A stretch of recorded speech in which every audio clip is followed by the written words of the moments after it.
The day has finally come. The Federal Reserve decided to cut interest rates, but they only did it by 25 basis points. Now, today I'm going to go over what this means for the overall market and why it might be a mistake cutting interest rates altogether and potentially not going to the 50 basis points. But first, let's get over the entire text here about how the Fed has now cut 25 basis points, and it'll be the first rate cut of 2025. So it ends count them, 5 straight meetings without an interest rate cut. But something very interesting happened with all of this. And let's go over the summary of the entire decision before we dive deep into everything and what it could potentially mean here. But make sure you guys are hitting that subscribe button for me, because I'll be covering this very, very closely here, folks. So first off, we saw the Fed cut by 25. The median projection says 50 basis point cuts for the rest of 2025, which means either one next time and then another the time following, or 150 basis points cut and then a pause. But regardless, I think we might see a 25-25. Governor Moran said he was in favor of the 50 basis point cut, and we'll go over to that. Fed says the downside risks of employment have risen. Well, you think? We've seen Fed and the jobs market essentially be at odds here lately, because the jobs market has been absolutely atrocious. For those of you guys who know and been following with me, thank you. But first, you guys know that I've been talking about how 1 million jobs got written down. Literally 1 million. That's something that you do not see. 1 million in the revisions. It's absolutely astronomical. You honestly can't make that up. As much as you want to say, hey, you know what? This is bad. This is good. What have you. Saying that there's going to be 1 million difference in the jobs numbers that was reported and what you actually see is absolutely lunacy. Now, on top of all of that, what we have seen is a brief change in the Fed officials seeing no more rate cuts, only 6 of them. 9 of them say they see 2 additional rate cuts. So they're looking more at the labor market and how this is going to play out. Now, if you guys recall, I brought this up yesterday. JP Morgan, what they say on the Fed's rate cuts. When it's within 1% of all-time high, it results in a 15% average return over the next 12 months. So it's basically up 100% of the time. But the first month is going to be a drop 50% of the time, which means the first month shows massive amounts of volatility. So what is JP Morgan doing on this news, right? A dovish quarter point, the S&P would gain about 1%, because I think that at this point, the Fed has already priced in, or the market has already priced in, this 50 basis point cut, or the 25 basis point cut, excuse me. So, I say that it is going to be very interesting here when we see a 40% chance, a hawkish quarter point reduction. The traders see the S&P trading down or flat at 0.5%. Then there's a 7.5% that the Fed cuts by half a point. And in this scenario, the market would increase. Then there's a 4% that the Fed holds steady. Obviously, that didn't happen. Then the 1% that the Fed raises rates, and that would be catastrophic. But it was interesting because all eyes were on this, right? The Fed's rate decision prediction on Kalshi is at $85 million in volume. That was the biggest in volume of any of these betting markets for the Federal Reserve, which means all eyes were on what is to happen next. Now, if you look at what we have here, right?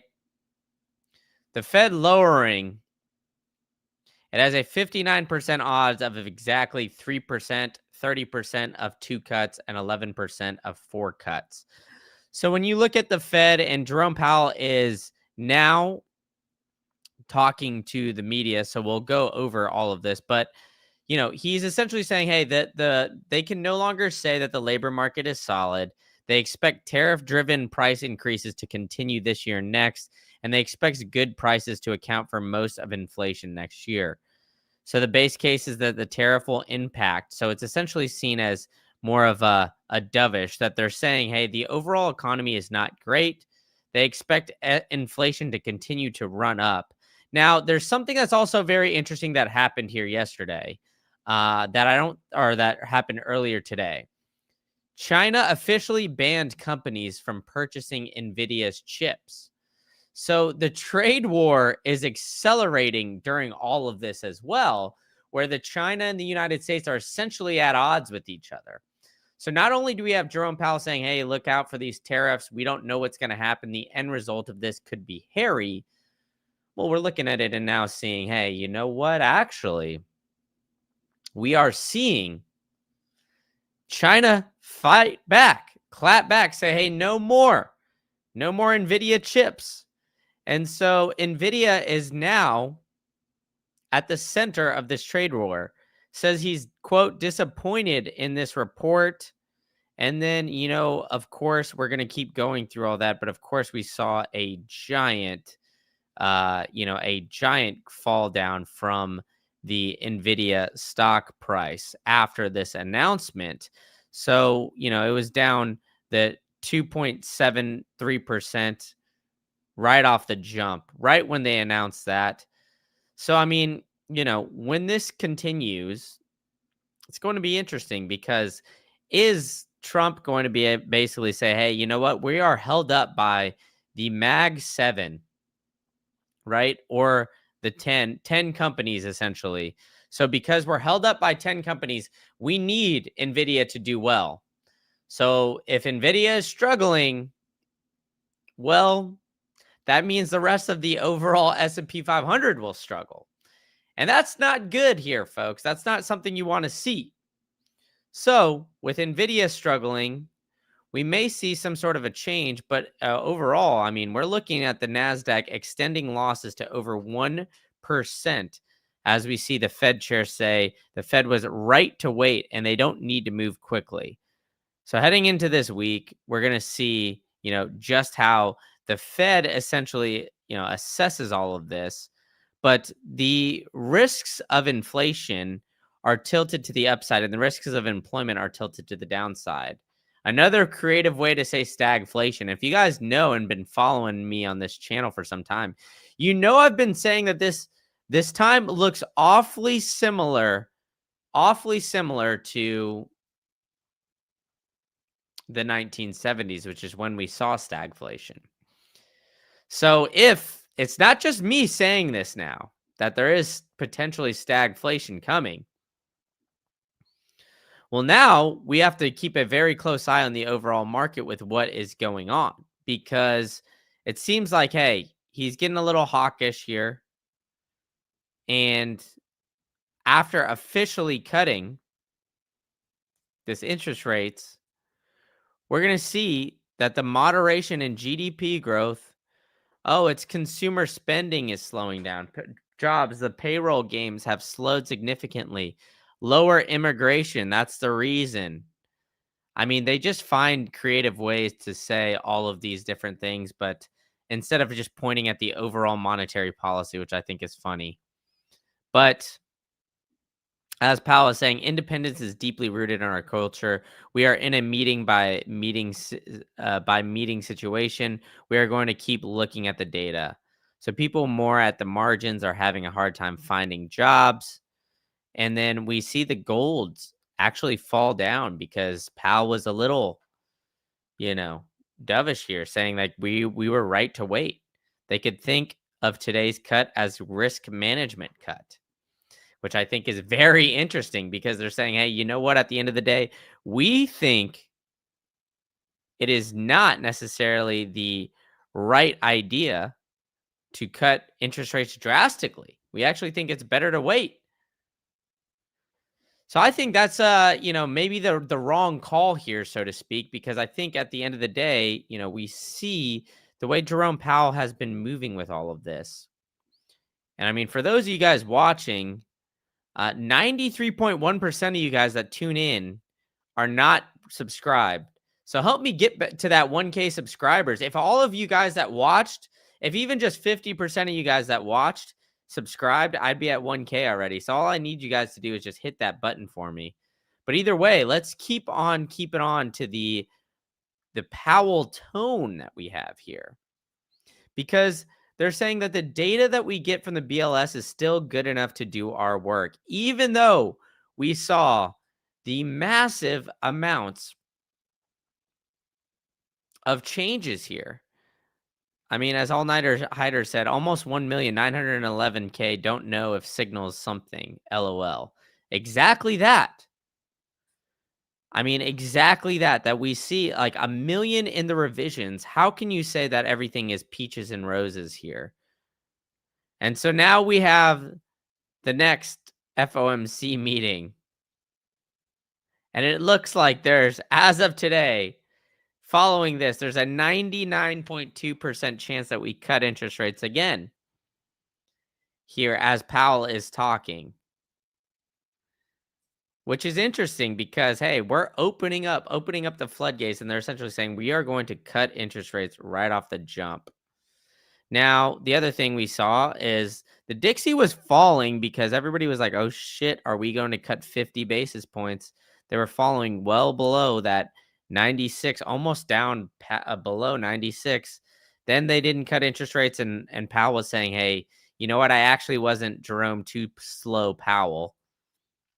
And now we're seeing the Dixie respond pretty well and shoot back up, actually. Now, let's see how the S&P 500 has reacted on the flip side of things. We've actually seen it, this big red candle here.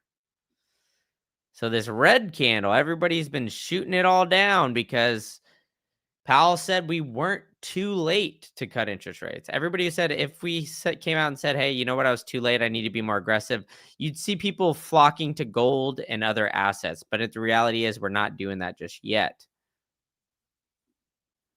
And he's saying, hey, we don't know if this quarter point cut will make a huge difference, which is interesting. So if he doesn't think it would make a huge difference, I wonder why he waited so long to cut interest rates then. Really makes you think, right? Makes you wonder why they didn't just do that, you know? So when we have Jerome Powell essentially coming out and say, hey, you know what? Really wasn't worth it too much. And there are, the markets are pricing in this rate path, but Jerome Powell and the Fed are, quote, not blessing that path, which I think is very interesting as we're seeing these updates come in. So with these updates, we got to keep a close eye on JP, because I mean, hey, he delivered this. Will Powell push back on a relatively dovish tone? We've seen the FOMC meetings come in, and let's see what Zero Hedge, what opinion they've got.